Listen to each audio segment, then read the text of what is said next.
I said the Lions won a game. Man, we going all the way, baby. We about to And we are so back. Episode 46. Great Lakes State football, talking everything football in the beautiful Great Lakes State. And I am Vince. DJ, bring it back. I'm Kory. Spaghetti Kory. Spaghetti Kory. Spaghetti all over his shirt, Kory. And I'm Brett, and we are without our co-host Tate tonight. He is servicing his boss, his workload. Whoa. Whoa. He's doing what? He's got a male boss, too, me? if any of you were wondering. No, I'm kidding. Excuse me now. I think it's a woman. Okay, well, with that start, before we get too far into the episode, we have to thank our sponsor. The show is brought to you by NeuroPeak Pro's Intel Belt. The NeuroPeak Pro Intel Belt is a premier device that revolutionizes performance training through their proprietary precision breathing and heart rate variability training. Download the NeuroPeak Pro app to conduct training sessions and learn to breathe in a way that helps to maximize your performance in the game, at work, at home, and when it matters the most. The Intel Belt uses Bluetooth technology to connect to the NeuroPeak Pro app, where you will be able to conduct precision breathing training sessions and monitor HRV in real time, gain insight into your breathing metrics and progress, learn how to adopt a successful breathing practice with video instruction from the NeuroPeak Pro team, unlock instructional content specific to your areas of interest, and learn to utilize precision breathing training in your everyday life to help you maximize your potential. You can get 20% off your purchase of an Intel Belt with code GLSFB. That's 20% off your purchase of an Intel Belt with our code GLSFB. You can find the link in the description of the podcast episode, as well as the link tree in the bio of our social media pages. Thank you to NeuroPeak Pro and the Intel Belt. I feel like I can't look at you when you're doing that, or I'm going to screw you up, knowing that you're not actually probably being able to see me. Vince, that was really good. You've gotten a lot better with the breathing throughout the paragraph. Maybe it's your lost weight. I have lost almost 20 pounds. So, I'm working on these salads. My high cholesterol was off the charts, and I was told I'm going to die if I don't reduce like 15 things.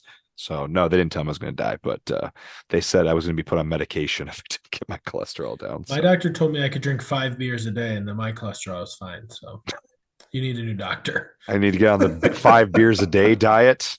I do not drink anywhere might near put me 5 into beers a day.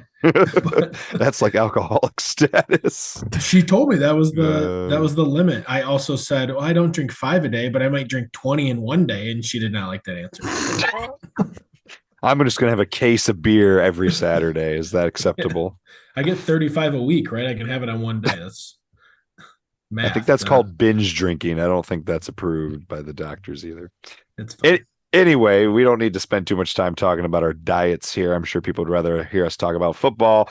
Unfortunately, again, Tate is not with us tonight, but we will get his picks for, we're going to do some high school picks for this week, as well as college picks off air. We'll have to get his picks off air. Obviously, we will be doing ours live, and we will also get Goose Poops later this week. But before we get to doing some picks for high school and college football, now that we are a third of the way through the high school football season here in the state of Michigan, obviously 2 weeks down for college football, but one third of the way through our 9-game schedule here in Michigan, we thought it would be fun or interesting here to talk about any takeaways.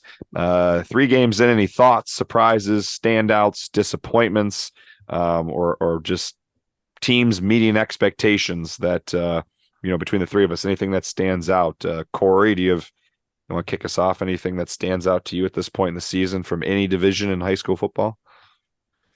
I think things have looked pretty in line. I mean, nothing jumps out to me. The winning teams are winning and the losing teams are losing, just from like a year in, year out standpoint, not to be super vague with that. But I guess one that stands out to me, a team that we picked early, was DeWitt. They got stomped by Mason, which is pretty shocking. We did touch on how those two teams haven't really played or met, even though they're really close in proximity from Lansing. They just tend to fall on different sides of the bracket. So I think Mason blowing out DeWitt was one that stood out to me. I think Rockford's the real deal. As we've seen, they're blowing everybody out. We thought they were going to be in a rebuild year with a new quarterback, but they are doing their thing. Caledonia's doing their thing after losing a lot of talent, so that'll be a great matchup this week. That's about it. Detroit. Those teams that are the powerhouses are still the powerhouses. Brett, did you want to jump in before I speak about anything that you noticed? I can. I guess first off, Kory, I didn't mean to be rude, but I had to laugh. You said the winning teams are winning, the losing teams are losing. I was working on my broadcasting skills for when ESPN calls. Yeah, well, you're probably good enough for ESPN now. But no, my surprises this year, I would have to say my biggest surprise, and I don't think they're a bad team. I think they kicked off with a pretty tough schedule, but is River Rouge. River Rouge is 0-3 right now, and that's a team that's loaded with a lot of Power 5 talent. Now, talent doesn't make the team. We're all aware of that, but that's probably one of my biggest surprises in the state from a team perspective. Overall, it's kind of hard to grasp right now who the top teams in the state are. The traditional and perennial powers like King, Cass Tech, teams from the Detroit Catholic League, even Grand Rapids Catholic Central. All those teams have played either one or two teams from out of state, and it's hard to not having much knowledge on the talent of those teams they played out of state, and most of them had lost to. It's going to be really interesting to see how the season pans out and who ends up beating all the teams in state and makes a run in the playoffs. King and Cass Tech are both 1-2 right now. When was the last time both those teams had a sub 500 record through week 3? Now, like I said, King has only played one state of Michigan school. I believe Cass Tech has as well, but it'll be interesting to see how it plays out over the next 6 weeks of season. Yeah, I think one thing that a couple things that are interesting to me is, first of all, that the Detroit Catholic League, especially the Central Division of the CHSL, with all the Toledo schools. If you go to the MHSAA's website, it's kind of interesting. Like, just for example, Detroit Catholic Central, seeing how they do the playoff points for all these Toledo schools. So like they have a division equivalent, because even Ohio doesn't even have, the same classification system. So in ours is the points are based entirely off of school size, getting rewarded for playing bigger schools. And then you get multipliers for their wins. So like Toledo Catholic or Central Catholic, who Detroit Catholic Central played, is listed as a Division II school. Toledo St. Francis is listed as D3. The Toledo St. John's Jesuit is listed as D2. So like, I'm bringing this up because Detroit Catholic Central is a Division I school. And now if you go to their schedule, their entire schedule is D3 and D2 schools, other than Dearborn is Division I. So is playing in this Toledo league going to hurt a school like Detroit Catholic Central or even De La Salle? I don't know. I know that they were having issues scheduling people to begin with in their non-conference games, so this probably helps them from a scheduling standpoint. At the end of the day, you win and you get in, right? You win and you get in, so it's not going to matter as long as they keep winning. But I think it's just interesting to see how that plays out from a playoff point standpoint. I always love going to either the MHSAA's website or Snooze to You and looking at the team list of playoff points, especially with this new system. And doing that, one thing that stands out to me in Division I is you have a team like Brighton, who's currently 1-2. In each division, I think, Kory said the winning teams are winning. The winners win and the losers lose. But I do think it's interesting. Brett mentioned River Rouge, and then Division II, you have a team like Dexter, who was in the semifinals last year, is 1-2 and not in the playoffs right now. East Lansing, who went to a regional championship game, was one play away from going to a semifinal last year, is 1-2 and not in the playoffs. Orchard Lake St. Mary's 1-2. Muskegon is 1-2. You have a lot of typical powerhouse teams in D2. Cass Tech started 1-3 last year and went all the way to the semis. Right. It's very early in the season. And a lot of teams, front loaded, with some of the non-conference scheduled games that they're playing, and, that can affect them greatly, obviously. And, some of them will turn it around, and it'll be interesting to see which ones do and which ones don't. So, it's very early in the season. So, Hudsonville Unity Christian, Edwardsburg, in D4 are not in the playoffs currently. Detroit Country Day Tecumseh, all teams that had really good records and seasons last year. So you got some teams that were really, really good last year, are typically really good, that are starting out here, having, whether you want to call it an ugly start or just struggling a little bit early. We'll kind of see how some of that plays out. But yeah, it's early. So, Do you guys think we're seeing some parity in between the conferences and the schools, or do you think that it's just kind of a weird year? I think that now that we're in the year 3 of the new playoff point system, I think that athletic directors are starting to schedule differently. It seems like high school used to schedule their out of conference games similar to how Power 5 conferences now handle their out of conference games. Basically, just schedule 3 wins and try to get to 6 wins again in the playoffs. Where now it means more to even lose to a good team. So I think there's more parity? I don't know. I think it's a little too early to tell. I think as we get into rounds 2 and 3 in the playoffs and seeing what teams are left and what the scores of those games are, I think we'll be able to really tell at that point in time. But I think it's interesting having a team like Grand Rapids Catholic Central lose to a team, Loyola out of Illinois, and then come back and smack River Rouge 38-6, and River Rouge lost the week before by 6 to Belleville. So you can't compare games, but it's just, that was interesting to see. So two more noteworthy private schools losing to public schools was Davison beating the defending state champs Warren De La Salle week 1.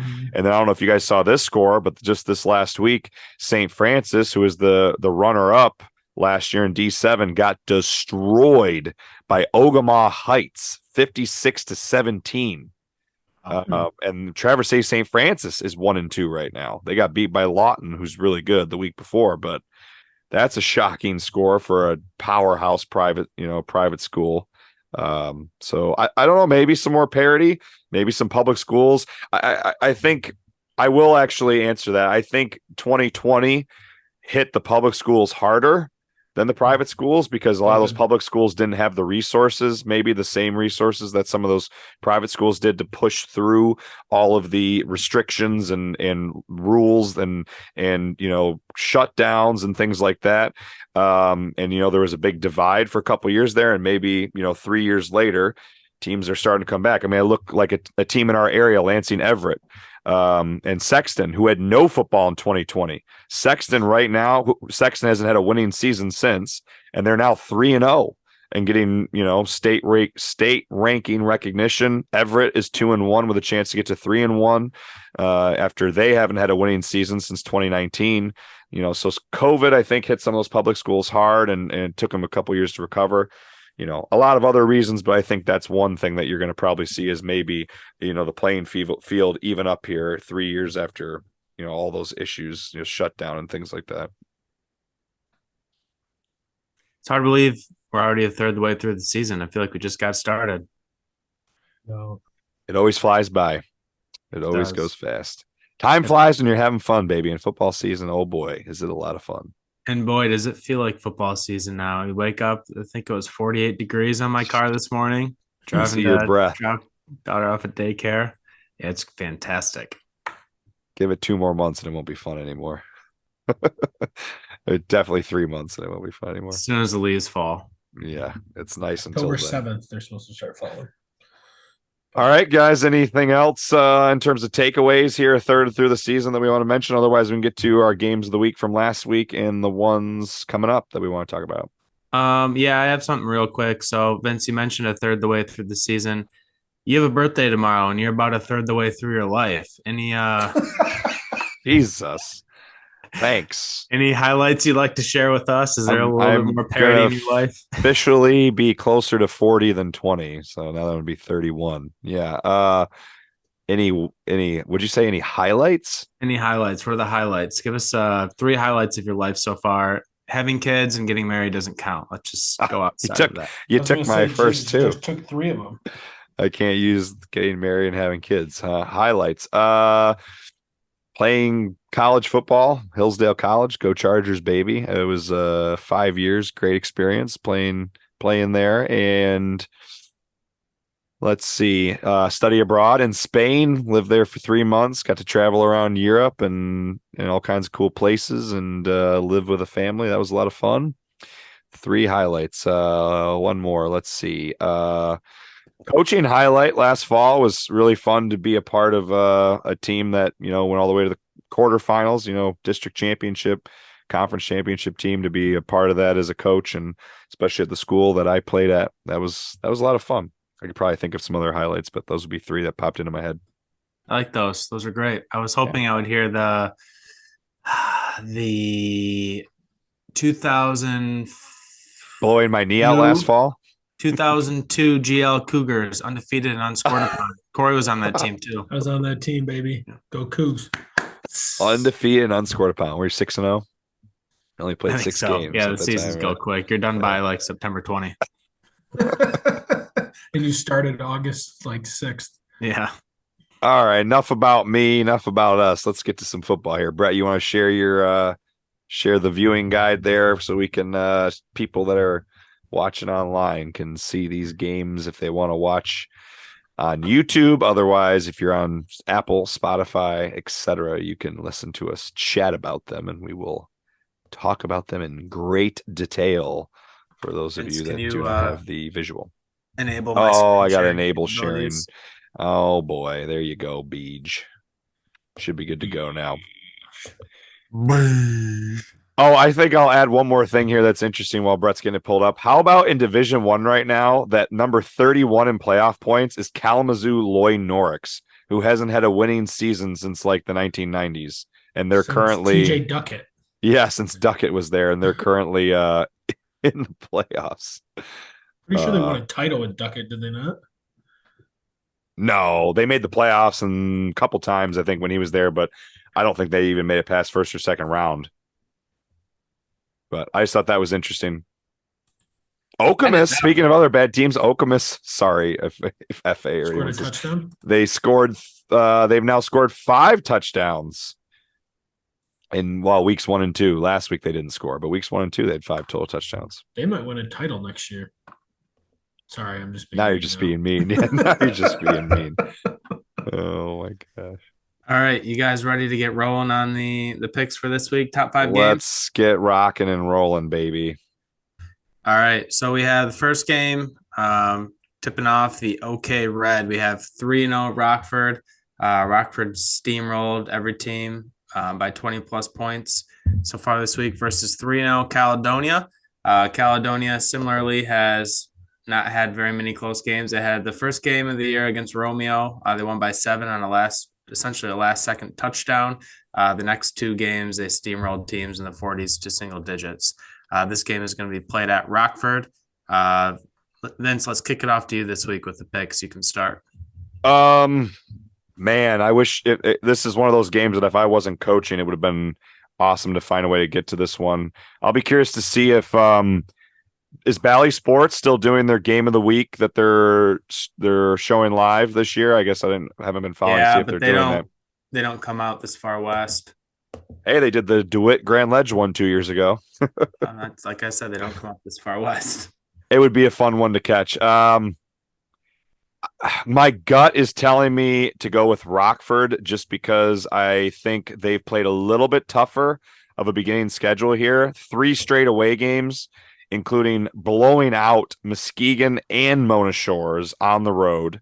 Obviously, Jenison, their third game, Jenison has unfortunately not had a lot of success recently. But Caledonia also just blew out Holland West Ottawa, who also has not been the best team in the OK Red recently.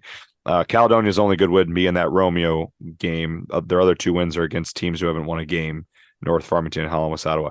I'm going to go with Rockford. I feel like Rockford's playing just as well as anybody right now. Caledonia, while they did make it to the state title game last year, they did lose their quarterback, who is a heck of an athlete. Obviously, they're still very, very good, but I think Rockford's going to be looking for a little bit of revenge. This game is at Rockford. They're going to be probably pretty pissed off still from fumbling away, or not literally fumbling, but just kind of giving away that after blowing Caledonia out in the regular season, giving away the game in overtime in the district championship game at home last year. So I'm picking Rockford. They're going to be wanting some revenge, I think, after that game. Kory, what do you think? I'm going to side with Vince on this. I'm going to go with Rockford. They beat a really good Muskegon team. They beat a very good Mona Shores team. And honestly, Caledonia really hasn't played anybody. Romeo's off to a 1-2 start. North Farmington is not great. And then they beat West Ottawa, which, no offense to Vince, but also not a fantastic team. So I'm going to go with Rockford. I just think it's kind of a setup game. I think it's going to be a blowout. I'm going to go with Rockford as well. I think that Rockford has a very sour taste in their mouth, losing to Caledonia in the playoffs last year. I believe it was on a 2-point conversion after beating them in the regular season. I'm going to crushing them in the regular season. Yeah, I'm going to go with the Rams, although I don't think it will be a blowout, but I guess we'll have to find out.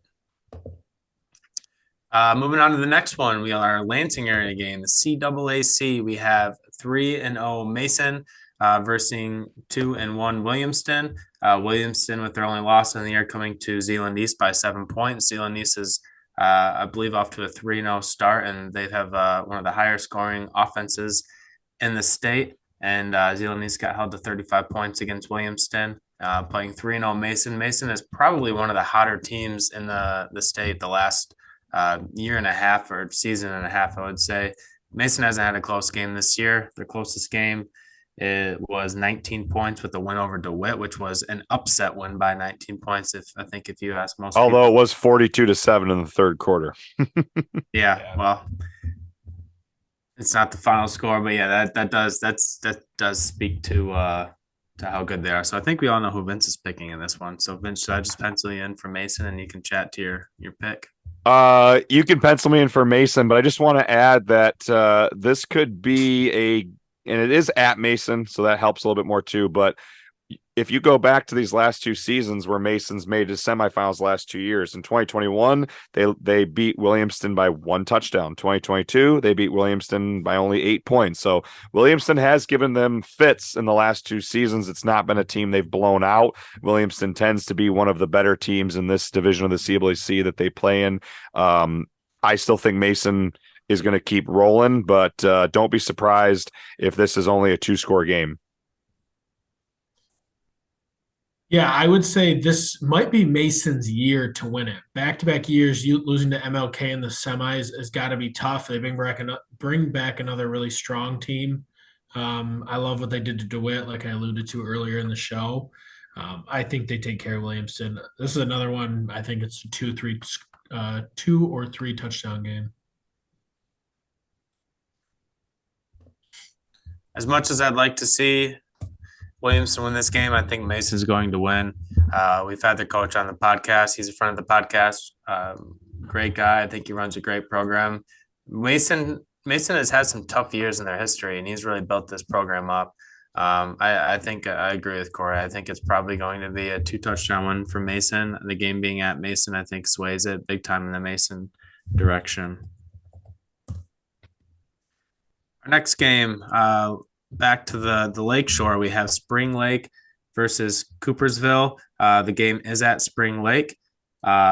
Spring Lake is undefeated. They're 3-0. They have won every single game 34-28, which is very whoa, yeah, what the hell? I just saw that. Yeah. How does that happen? That is bizarre. Now, are those field goals or missed extra points? I would say either missed extra points or 2-point conversion with missed 2-point conversions. Interesting. But yeah, very interesting on the. I've never seen that. 3 straight games with the exact same score to open a season. That is wild. Yeah, no, they're playing Coopersville, who's 2-1, with wins over Otsego and Sparta, and a close loss last week to a very strong team in Grand Rapids West Catholic. Vince, who you got in this game? Heck of a matchup, though, here. I mean, shoot, Spring Lake has beaten 2 teams who are 2-1, and then they just beat Hudsonville Unity Christian, who, while they are 1-2, they got beat by Spring Lake and Whitehall, both 1-score games. Also, their loss to Whitehall was 34-28, so that's another weird coincidence. But Man, and these are two. I'm going to be honest; these are two teams that I've heard mention of them in terms of their success this season or them being on the watch in Division 4. They're not two programs that I'm super familiar with in terms of their history. Going off of just the games that I'm seeing this year, I think I'm probably going to take Coopersville because that 3-point loss to Grand Rapids West Catholic I think is really impressive. With what West Catholic has been doing to people. If you saw their first two game scores, the fact that Coopersville held them to 17 points is nothing short of amazing. That is their lowest point total in the last 2 years. They haven't been held below 20 since week 7 of 2021. Interesting Fun fact for you there. So I'm going with Coopersville. That's impressive that they did that to West Catholic. Fairlife milk is manufactured in Coopersville, and these Coopersville boys must be drinking a lot of it because their program's on the up and up. Just for you fun factoids out there. I do really like that close loss that Cooperville has to West Catholic. So I'm going to stay true to that. I just think that sticks out to me more than anything Spring Lake's done. So I'm going to take Coopersville. I'm going to go with Spring Lake. Reason being, every game in high school, you can't compare games. Spring Lake was picked to be one of the top teams in the west side of the state. They were decent last year as well, so I'm going to go with the Lakers of Spring Lake. Well, you'd be wrong. Well, you're wrong. That's going to be quite the competition in that Lake and Coopersville off to hot starts. You got West Catholic, Unity Christian. So that'll be an interesting competition to start the season there. Yeah, it certainly will. All right, back to the other side of the state, to the bigger schools in the state. We have Sterling Heights Stevenson, who is 2-1. Sterling Heights Stevenson has beaten Novi and St. Clair Shores Lakeview with the loss in double OT to Romeo. And they are playing 3-0 Macomb, Dakota, with wins over Dearborn, Fordson, Utica, and New Baltimore, Anchor Bay. Ooh, man. Sterling Heights Stevenson has not had as much success recently as it did in the early to late 2000s. Last or 2 years ago was a bit of a return to form with a semifinal appearance, but last year they kind of dropped back off again. Romeo obviously is no slouch, so to lose to them in double overtime is not something to be ashamed by at all. But Macomb, Dakota opening up 3-0, coming off an 11-1 season, all the success they've had. I think I'm going to pick the Cougars of Macomb, Dakota to take this game here. Kory. So Sterling Heights has played Novi and Lakeview. Both are 2-1. Romeo is looking pretty soft right now. But Macomb, Dakota's wins, I don't love. I mean, Anchor Bay jumps out to me, but Fordson and Utica, meh. I'm going to go with Sterling Heights Stevenson. I think they're back to their winning ways. They've had success other than last year where they stunk. But I think they're rolling right now. I'm going to go with Macomb, Dakota. They had a great season last year, building off last season's success into this year. 3-0. Last year they beat Sterling Heights Stevenson 38-3. Typically, scores tend to carry on year over year in high school football. Winners win and the losers lose. As Kory's, in the words of the almighty Kory. I don't know what you want from me. In the words of Spaghetti Kory. That's my new nickname, Spaghetti Kory. Spaghetti boy. The plug. We got Meatball Tate. Where's Vince Meatball? Sorry, I had to sneeze. No, you can. Whoever wants to be Meatballs, sure, yeah, Meatballs. I think Meatball's a good fit for you, Vince. All right, we got all the corners of the state covered tonight. Last game of the week, we have 3-0 Birch Run versus 2-1 Frankenmuth. Birch Run with wins over Carrollton, Bridgeport, and Alma. Frankenmuth with wins over Alma, Bay City, John Glenn, and a loss to Goodrich at Battle of the Big House. We do have familiar opponents here, with Frankenmuth being Alma 48-13 and Birch Run winning 23-21. Vince, who you got? Frankenmuth has not lost to Birch Run since Was just going to say that. Damn 2010. it. So, and they've put up 50 points on him the last 2 years in a row, and more than 40 points on him the year before that. I don't see them losing now after they went all the way to the state championship, lost a heartbreaker on a last-second field goal to Gladwin, who ironically they have scheduled as their last non-conference game this year. That'll definitely be a game of the week. And their opening loss to Goodrich. I mean, Goodrich was in the Division IV state title last year, so by 6 points. I mean, you're talking about 2 state runner-ups. So I'm going with Frankenmuth. I think they roll them. Kory. The Muth is on fire. I'm also going to go with Frankenmuth. I'm gonna go Frankenmuth as well for all That the was facts good. that Vince that is good. That was good. That Vince stated. They also have a fantastic brewery in Frankenmuth. Frankenmuth Brewing, recommend the batch 60 Hell yeah. IPA. Well, there you have it. There's picks of week 4. We'll see how we end up. We'll get Tate and Goose Poo's picks offline. We have some potential punishments for the loser. We still have not defined that yet, so hopefully we'll get that on the podcast next week. I'm sorry. Go ahead, Kory. Nope, you go ahead. I was just going to say, if anybody has any ideas of what we should do for the loser, please comment on Twitter. We would like something good. Speaking of losers, I just realized we forgot to talk about the games from last week. Do we want to hit those really quick, gentlemen, just the results, or do we want to just move on? I think maybe just say what was the most surprising to me.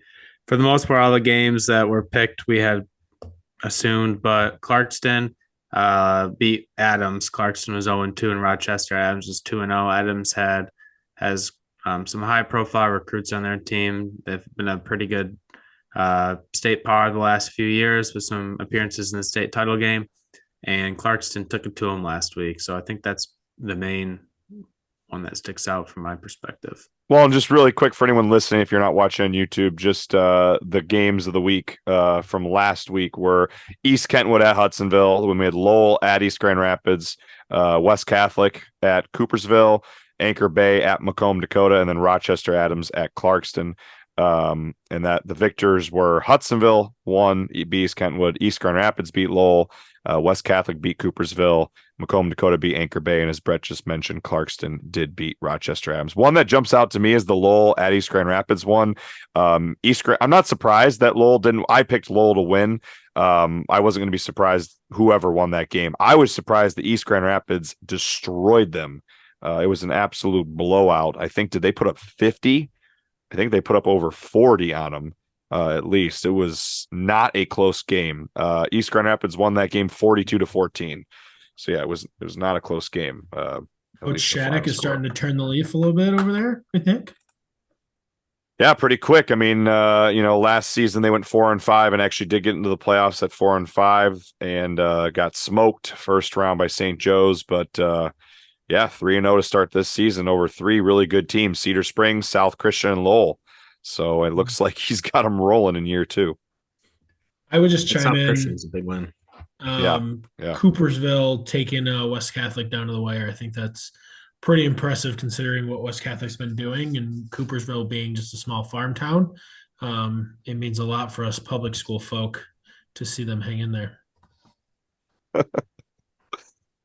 The Broncos. Oh, the only other thing I will add is the East Kentwood Hudsonville game was an interesting one as well. It came down to a field goal. I believe that was a 17-14 game. And Hudsonville off to a 3-0 start after missing the playoffs for 3 straight years now, or four unconsecutive seasons because of the COVID year. But Hudsonville off to a 3-0 start. All right, I guess with that, we're going to move into our discussion on college football here around the state of Michigan. And we are going to first just kind of get into it by going over our 5 games of the week at all levels here in the state of Michigan that we think you should be paying attention to if you're a fan of football here in the state of Michigan. So just real quick, our games, and then I'll let Brett kind of take us through here is we have number 1, Ferris State, who's number 1 in Division II, I think they are flying out to Montana, correct? I hope they're Montana. fine. They're playing number 11 Montana, and they're number 11 in the FCS, so Division 1 AA. So that's our number one matchup of the week. Then we have Big Ten team here, Michigan State, who is 2-0. Obviously in the news right now for all the wrong reasons. Not the 2-0, unfortunately, but they're playing number 8 Washington at home, a game that they got smoked in last year on the road, looking to get a little redemption there. Michigan Tech is playing UW Platteville, who is a Division III school. They are getting votes in the top 25 in Division III, and 4 other teams from their conference are all in the top 25. So very tough division, that Wisconsin D3 league. So Michigan Tech, though, being D2, obviously a bit more convenient for them in terms of travel time. Albion, who is receiving votes currently in the D3 rankings, is playing Rose-Hulman at home. Rose-Hulman did get a victory over Trine by 2 points last weekend, so that'll be interesting to see. And then our last one is Lions versus the Seahawks. Obviously, we'll talk about the Lions here in just a moment. But all right. Do we want me to kick it off again? Should we just keep it the same? Sure. Ferris State versus Montana. Montana. I would love to pick Ferris State. I really, really want to pick Ferris State, but my heart wants to pick Ferris State, but my gut is telling me that going all the way out to Montana against a team that is not a slouch FCS team either, that Ferris State is likely, hopefully, is competitive. But I'd be really surprised if they pulled off that upset. So I'm going to go with Montana. Yeah, I think Ferris is going to run through the GLIAC like they have. I mean, I think I take that back. Ferris and GV will have a pretty good competition in the GLIAC, but Ferris is clearly the favorite for the GLIAC. I would say they don't really stand a chance against Montana. Vince, you hit it on the head. It might be a good game. I mean, but I just don't think they can compete, especially because Montana's a scholarship to FCS schools. Yeah, I'm with the two of you. I think that Montana's also going to win this game. Past history, when Ferris State has played FCS schools, it hasn't been the most competitive matchups, and I think that it'll be a long trip out to Montana.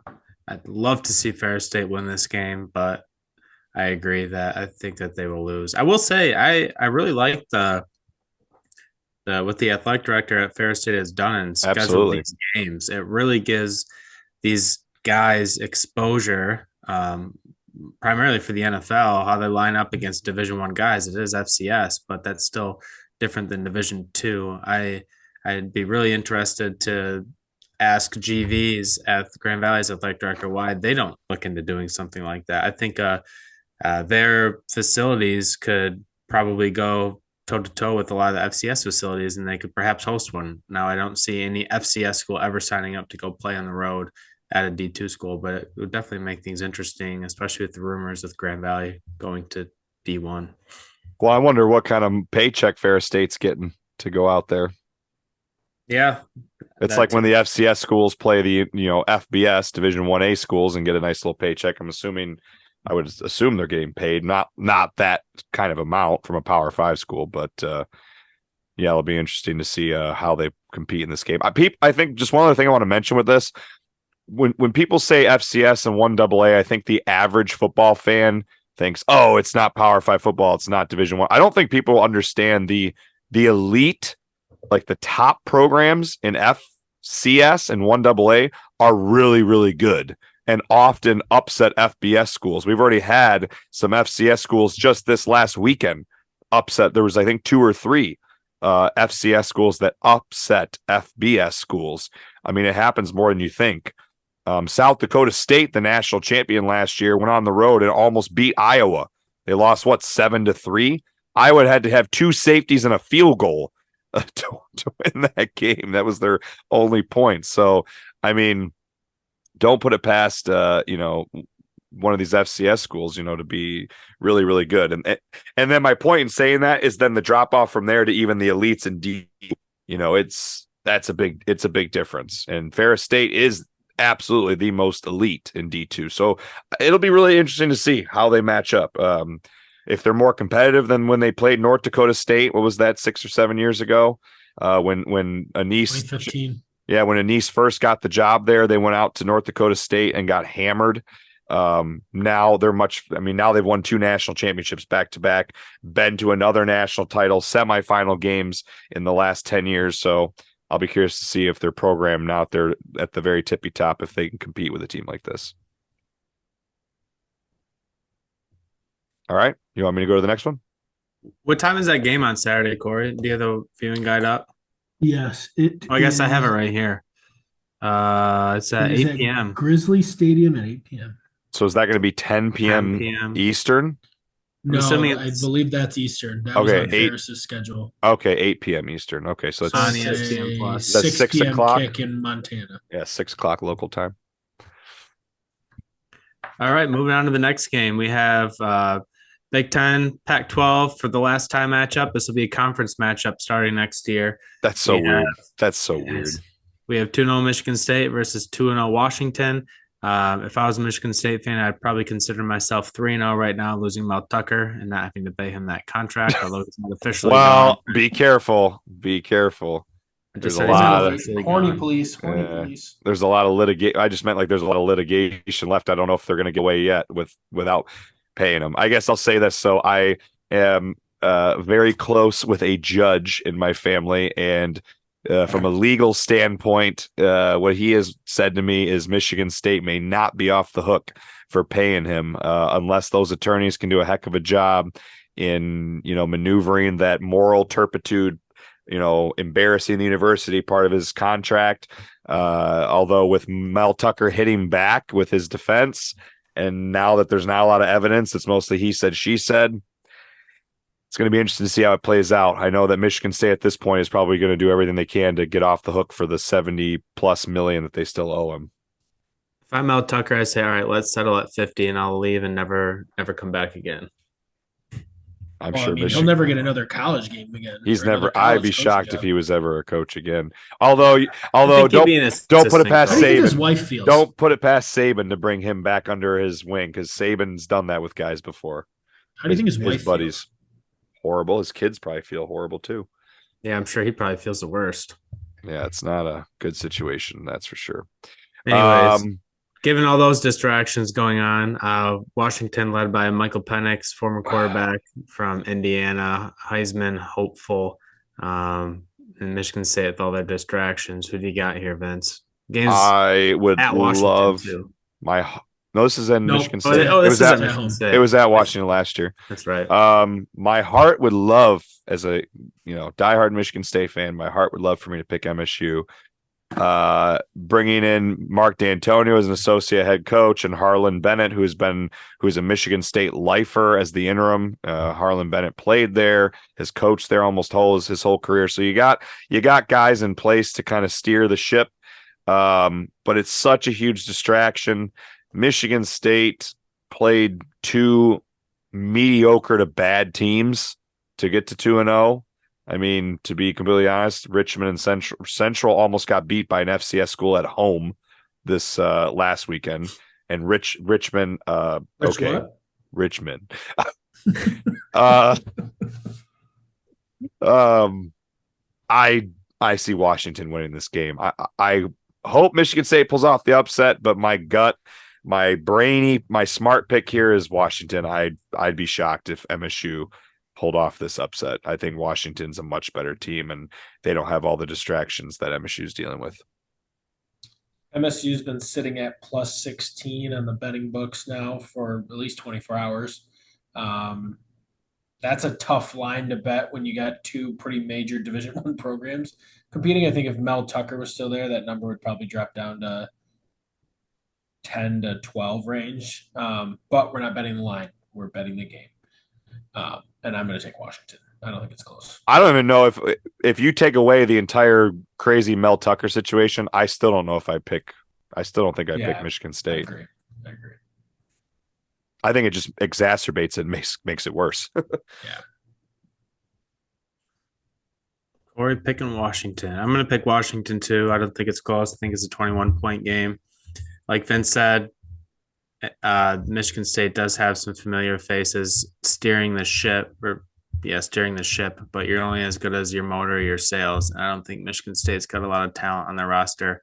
I think the departures of Peyton Thorne and Keon Coleman were big hits to the leadership on this team and also the high-level talent. And Kalen DeBoer, head coach of Washington, is very familiar with Michigan State. He had some stints at Eastern Michigan and also at Indiana, so he's familiar with the Spartans. So I'm going to pick Washington. All right, moving on to our next game, we have Division II Michigan Tech versus Division III University of Wisconsin-Platteville.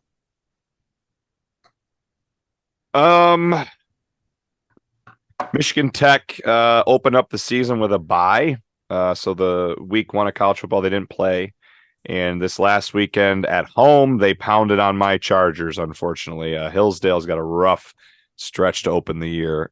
3 away games against ranked teams. Michigan Tech, though, is not ranked, and I don't even think they're getting votes. But Michigan Tech's 1-0 right now. On the road at Wisconsin-Platteville, who is receiving votes and plays in one of the toughest Division III conferences in the whole country. I think last year, if I remember correctly, because I think this game was played last year up at Tech, because I'm almost positive they played last year. I think Tech squeaked this one out. I think I'm going to go with Tech to win this game. But again, don't be surprised if it's close, even though Tech's a D2 school. Athletic scholarship players on the roster, and Platteville's a D3 school, does not have athletic scholarships. That Wisconsin conference is no slouch. And as Kory always reminds people, there's no D2 football in Wisconsin. So if you stay in state and don't go D1, you're going to one of those D3 schools. And that tends to be why that conference is so good, is their football is not watered down. So I'm going to go with Tech, but yeah, don't be surprised if this is a 1-score game. I'm laughing because I thought you were going to say, as Kory reminds people, winners win and losers lose. So they do. But, you are correct on that one. I did not lie. Tech is a staple in the GLIAC. Year in, year out, above 500. Never really pushing to win the GLIAC, but just a very solid team in the GLIAC. I could see why they would play a close game with a Division III school like this, because if you can kind of stop their power offense, you kind of stop Tech. That being said, I just think the talent discrepancy is too much between the divisions, and I'm going to take Tech. I'm going to change it up. I'm going to go to University of Wisconsin-Platteville. Wow. This is a home game for the D3 school. They're definitely going to stand up for their Division II competition. Michigan Tech with their first road game of the season. Platteville with 2 games under their belt. Michigan Tech with 1. So Platteville a little bit less film to watch. Michigan Tech does, but they've had more on-field experience this year, so I'm going to take Platteville. Moving on to the next game, we have Division III Albion versus Rose-Hulman. And if you can tell me where Rose-Hulman is, you win an extra point here. It's on the. You guys clearly didn't look at the viewing guide because I put every. I think he's like people listening. I think he's joking around. Oh, okay. Right or no? No, I wasn't talking to the two of you. Yeah, that's what I thought. I'm going to start taking offense. Albion 2-0 right now against Carthage and Bluffton, both on the road. 41-20 and 42-20, kind of reminiscent of those high school team Spring Lake with all the same scores. Or was that Coopersville? Whichever team had all the same scores. Now they get to go back home. They get 3 straight home games, starting off with Rose-Hulman. I have Albion winning this game. Rose-Hulman pulled off a very close win over Trine last weekend, but I'm wondering if Trine seems to, in recent years, not be the cream of the crop. Obviously Alma won the league last year, and then Albion won it the 2 years in a row before that. And Hope has been kind of right there. Hope, I think, snuck in there too in one of these recent years. But I'm going to go with Albion. I'm assuming, after putting up 83 points in their first 2 games, that they'll keep the trend going and roll Rose-Hulman. Yeah, it seems like the new coach at Albion is doing some great Rundle. things. So yep, Travis Rundle. So Craig Rundle's son, baby.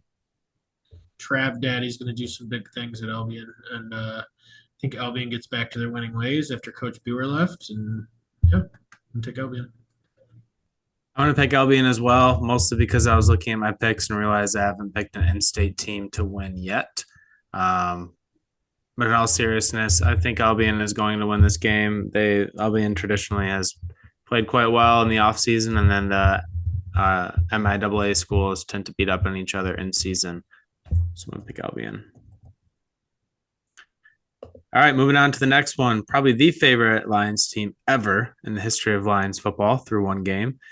We have the Detroit Lions versus the Seattle Seahawks. I saw rumors today on social media that Amazon is completely sold out of their blue ski masks because I saw that too. Forget what Lions DB it was. CJ Gardner Johnson. Gardner Johnson wants everyone to wear blue ski masks to the game, which would be absolutely awesome. We've graduated from the brown paper bags to the blue ski masks.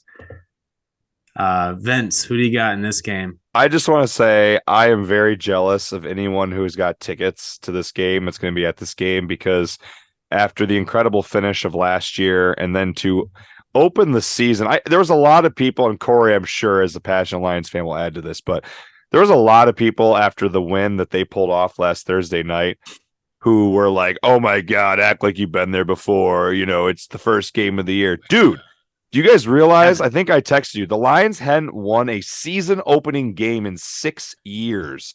They do it by going on the road in one of the toughest stadiums to play in the country, in the NFL, against the defending Super Bowl champs, and find a way. You know, the same old Lions lose that game 10 times out of 10. That is a game they always find a way to piss away. And people will be like, oh, well, yeah, they almost did, but they found a way. If it wasn't for Andy Reid's choke job offensive fourth down play call. Well, that's the other thing is a lot of people were like, well, the Chiefs did this and the Chiefs did this. Oh, fuck off. The Lions deserve some breaks, right? Lions fall in the red zone. Right. The Lions deserve some breaks, though. All of the things that they've had dealt to them and the fan base over the years, the Lions finally deserve some breaks. And what a exciting win. We stayed up texting, watching that game last Thursday night. I am going with the Lions to win this game at home. Dan Campbell's season 3 debut at home. I think that place is going to be rocking. There's going to be multiple false starts, multiple delay games. There's going to be a lot of penalties, I'm sure, as a result of that place just shaking because people are going to be just amped for this season. They already are. And that win week 1 has got them even more amped. Go Lions. I saw that the 2 tackles for Seattle are out on Sunday as well. Yeah, they're both injured as of right now. That's for sure. Go Lions. Kory, we know who you're picking, but I'm very much looking forward to your Seahawks. Put him down for the Seahawks. Yeah, go fist yourself. I think last year when we played Seahawks in week 4 and we lost in a shootout 48-45, it was a really disheartening moment as a Lions fan. It was kind of the trend of here we go again. We couldn't stop a nosebleed if we wanted to. And then we ended up rattling off 3 more losses, New England, Dallas, Miami, pretty much all playoff teams. And it was disheartening. And I think we finally have some juice. We finally restored the roar, as we like to say. And you're looking at a team with a shitload of energy. There's my first cuss of the season, I think. There it is. But I think you're going to see a lot of blue ski masks. I think if you've ever been to Ford Field when the Lions were semi-decent, it is the loudest stadium, like deafening loud. Like your ears hurt when you leave the stadium. I think that place is going to be absolutely insane. It looks like they sold out all their standing room only tickets as well. I just was looking. You can't get them on Ticketmaster. You have to buy them second market. So, yeah, I think the Lions minus 5.5.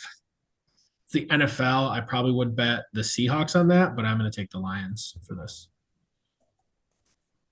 I'm going to go with the Lions as well. I am so excited about this team, the passion that they play with, the swagger that their DBs have coming up and smacking people. It just feels different. all their rookies, their top rookies, all making plays. Jahmyr Gibbs, every time he touches the ball, he looks like he's going to take it to the house. No one can even tackle him. It's like someone sent the spin move in Madden repeatedly. And tight end, Sam Laporte made a nice catch in the game. Linebacker out of Iowa, too. I'm blanking on his name right now. He had a nice Campbell had a nice pass breakup. And then you have former draft picks that are also showing out. You had Hutchinson in their offensive line. Montgomery looks like he's going to be an upgrade from what he's going to have. He's going to have 1,000 yards. Monty's going to have 1,000 yards this year. Yeah, it's just there's so much good going on with the Lions right now. I think one of the biggest question marks is probably the wide receiver position outside of Amon-Ra. I mean, Josh Reynolds had a decent game, and Marvin Jones too, but they really need Jameson Williams to come back and be an absolute threat. So I hope during his suspension, Jameson's just been on the jugs machine trying to catch 1,000 balls and hopefully not dropping very many of them, because I think they're going to need him down the stretch, and having his fresh legs coming in week 7, not off of injury, but just off of suspension, I think that will be helpful. So very much looking forward to the Lions on Sunday. Hopefully I can watch them play. Have a wedding out of town. They lost 2 straight against the Seahawks. Their loss against the Seahawks last year was the reasons why the Lions didn't get in the playoffs. And then the Lions beat the Packers, so the Seahawks made the playoffs. So the Seahawks are due to give the Lions a W and move the Lions on to 2-0 on top of the NFC North. Let's go.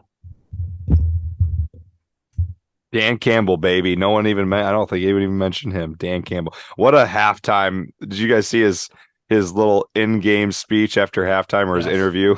That was so... They said he's like the first coach to ever actually give like a legitimate answer at halftime ever.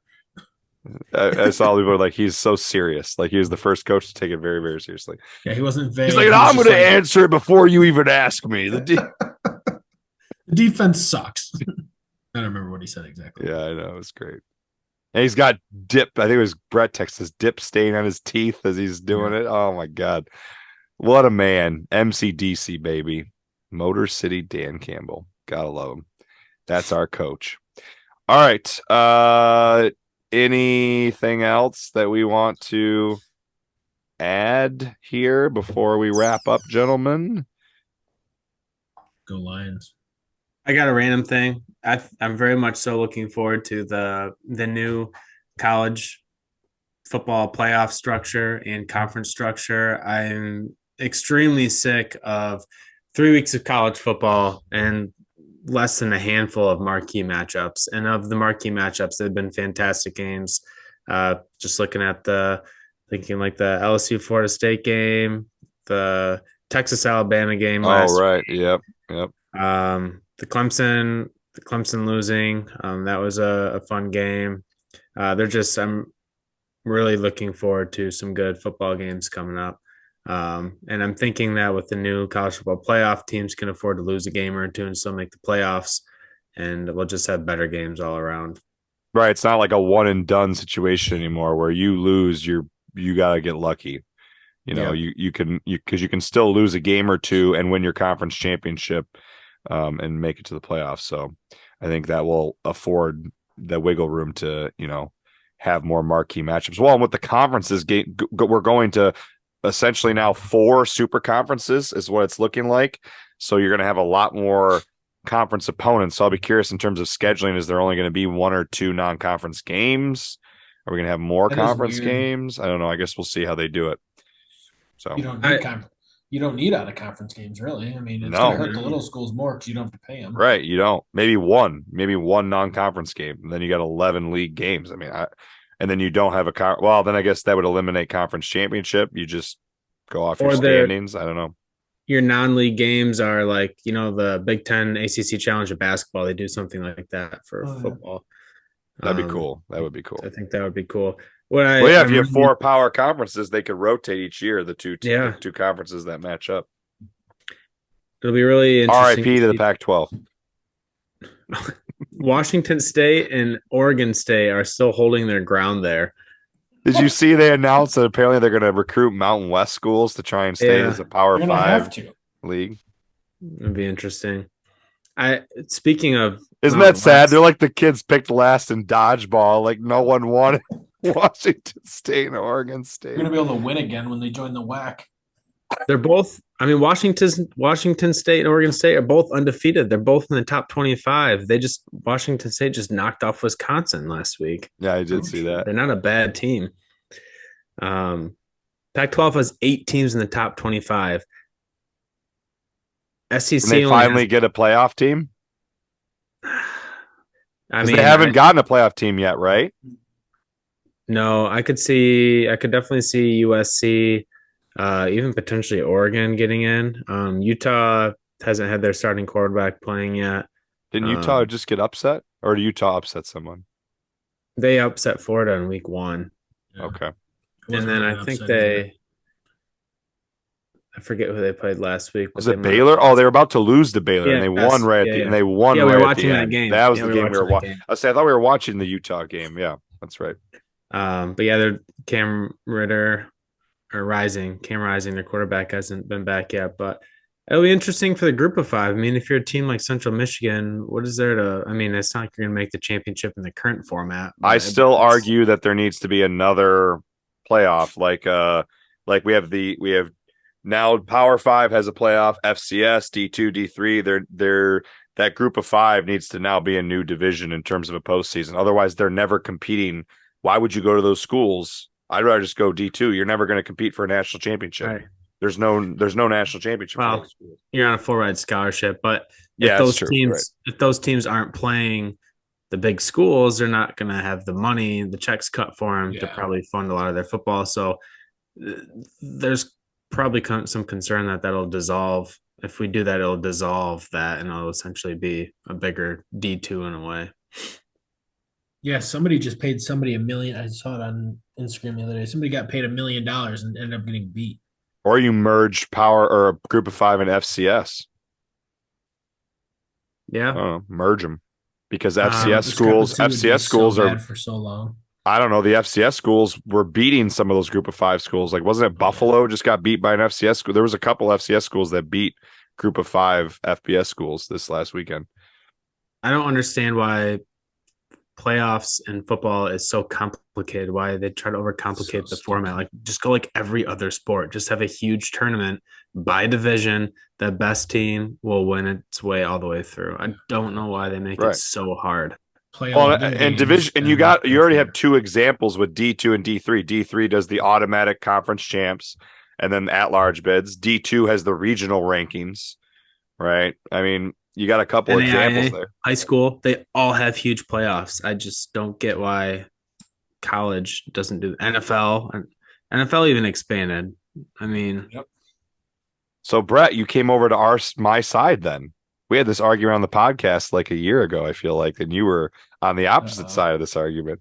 Yeah, because it's going to cause this trickle-down effect that doesn't make any sense.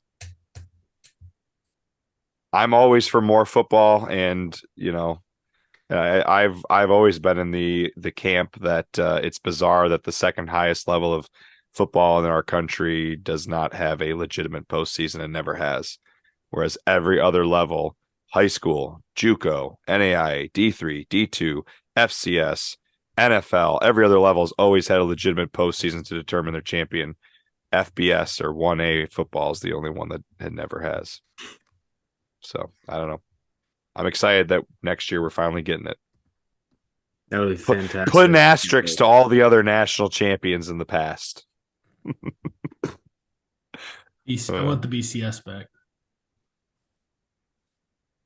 I'm excited for playoffs. I'm excited for the playoffs. I finished up Swamp Kings on Netflix last night, and they were playing the BCS against Oklahoma. And it was just hilarious hearing like your BCS national championship. It's just like 2 teams. They just predetermined on whoever they liked the most at that moment. I mean, they're definitely the best teams in most circumstances. It's always just wild to me that for a long time, like it was determined by polls. Like the for decades, the national champions were determined by polls. Like 99 Michigan. So if you went undefeated, you were just declared by some outlets and polls that you were the national champion. If there was multiple people who were undefeated, then you had there was split, or years where it wasn't unanimous. I just think that's always been so silly to me. But Well, in is most what it cases, is. betting, I think that there's so many people that vote that it actually ends up being pretty accurate. Just look at Goose Poop's playoff model. He picked it. It was like an 84, 86% clip last year. And a lot of it is based on, I mean, he builds his own model, but a lot of it's to do with people's picks too. But what I think is going to happen, so the college football went from BCS to the 14 playoff, and that destroyed the bowl games. This 12-team playoff is going to destroy whatever else is existing afterwards. So there's a trickle-down effect that's going to happen. Yeah, that's going to be interesting. Well, and there's another thing for money for the group of five, because that's a big source of money for the group of five of those bowl games. So yeah, it'll be interesting to see what happens. I'm assuming they won't just go away. I mean, they're using the playoff system as a location for some of the existing bowl games are locations for the playoffs, right? Or the early rounds, the higher seed gets home field advantage. I guess I don't remember They get home field advantage, but I think they're doing the playoff. They're still doing the game. Yeah, the first two rounds, the entry round is at a home stadium. The second round, where the top 4 teams get a bye, are at a home stadium. Top 8 teams, and that's the Elite 8, or would it whatever be the Final Four or the Final Four?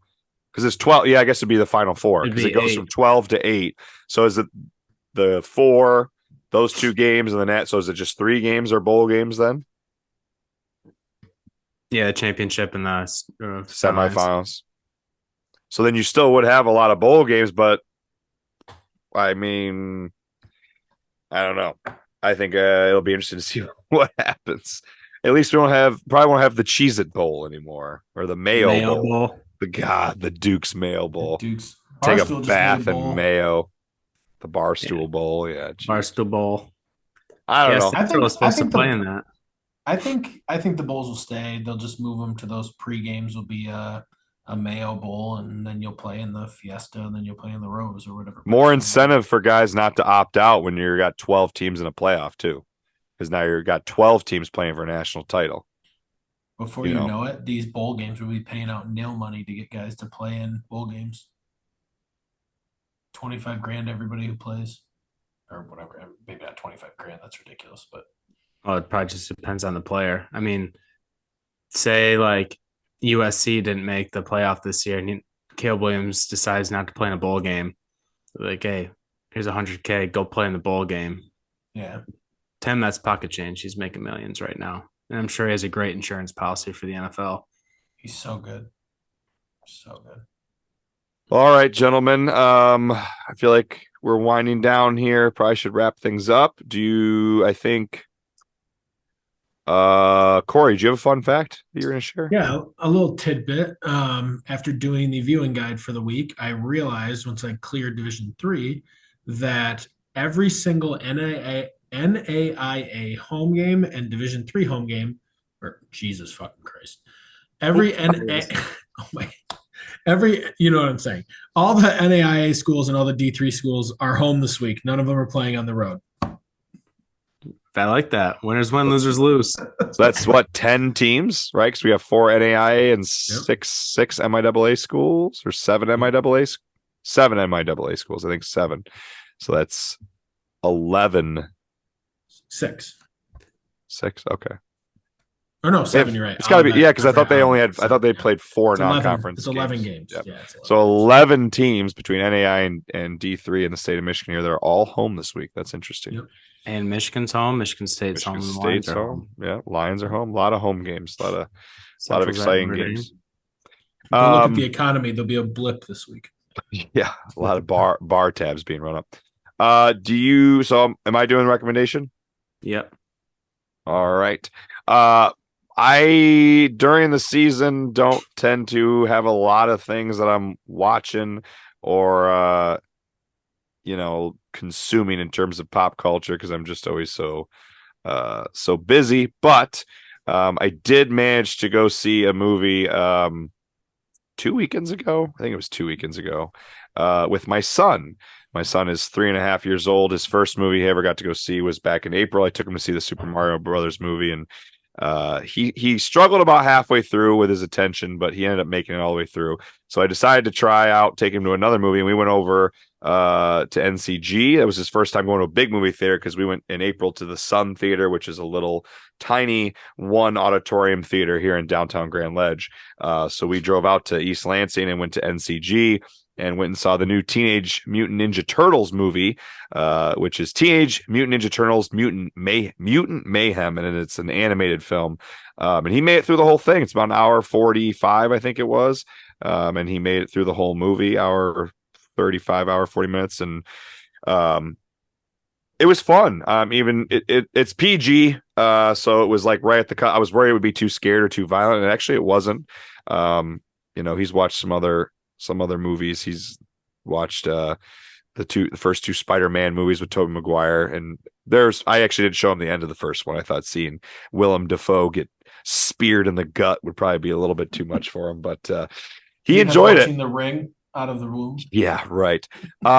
If you've seen either of the new Spider-Man Into the Spider-Verse or Across the Spider-Verse films, or if you saw Puss in Boots: The Last Wish that came out this past winter, it has the same animation style or similar animation style, where it's supposed to like replicate or appear to be like it's coming off the page of like a comic book. It's like intentionally kind of messy looking. It's a very unique and cool style of animation that I really enjoy. It's not I get so tired as a movie fan of the really clean cut 3D animated movies we get all the time now. I miss like the classic hand-drawn Disney animated films. So this new style of animation that's appeared in a few movies now is really, really cool. So it was good. It's not one that I don't know about Kory and Brett here, or you, the listener, if you're a Teenage Mutant Ninja Turtle fan. I did not grow up watching or like really being invested in Teenage Mutant Ninja Turtles. Some people that was like their whole thing and their childhood. For me, it was like I've seen bits and pieces of stuff, but I'm not nostalgic for it. So it's a movie that I don't know if I go out of my way to watch again, but I had a lot of fun watching with my son. So if you're looking for a good, fun animated movie to check out, it's entertaining and good to watch with the kids, and parents will like it too. So I made this point over Labor Day that Master Splinter is a top 3, if not number 1 animated rat and or any kind of movie rat. So that's my take. All right, and with that, we're going to go ahead and wrap up episode 46 here. Thank you for listening or following along here on YouTube. Please make sure you check us out on Twitter at GLSF Ball, Instagram, Great Lakes State Football, YouTube episodes for the video. If you like the video episodes, check them out on YouTube, Great Lakes State Football, or you can subscribe to the audio episodes on Apple and Spotify. And then make sure you check out our link in the description of the episode or in our link tree on the social media bios for the NeuroPeak Pro for your 20% discount on an Intel belt. I am Vince with Brett and Kory. No Tate tonight. Hopefully he's back next time. And another great week for football, baby. Go Comets. Go Chargers. Go Green. All right, Aaron Rodgers.